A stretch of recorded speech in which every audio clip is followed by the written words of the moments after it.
नवरात्रीच्या 9 दिवसात आमची पोरगी पाठगुडी ठेवू बाहेर जाते. हा मोबाईल कोणता आहे? किती रुपयाचा आहे?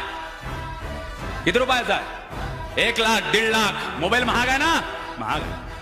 हा मोबाईल असा सुरक्षित आहे की आता कवर घातल्यावर सुरक्षित आहे.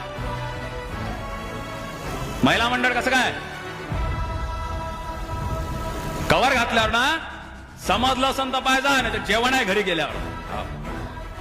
अरे ज्या गोष्ट झाकली असते ना ते नेहमीच सुरक्षित असते, आणि जे उघडं असते दादा त्याच्यावर माशा नक्की बसत असते. पण तुम्ही म्हणाल प्रियांका आणि अंकिता सारखे हत्याकांड झाले, लहान लहान मुलींवर बलात्कार झाले, 80 वर्षाच्या म्हातारीवर बलात्कार झाले, तेव्हा कुठं उघडं नागडं होतं? नव्हतं उघडं नागडं. दुर्धनाला म्हटलं या राष्ट्र चांगले माणूस शोधून आण. दुर्धनाला दिसले नाही. दुर्धनाचा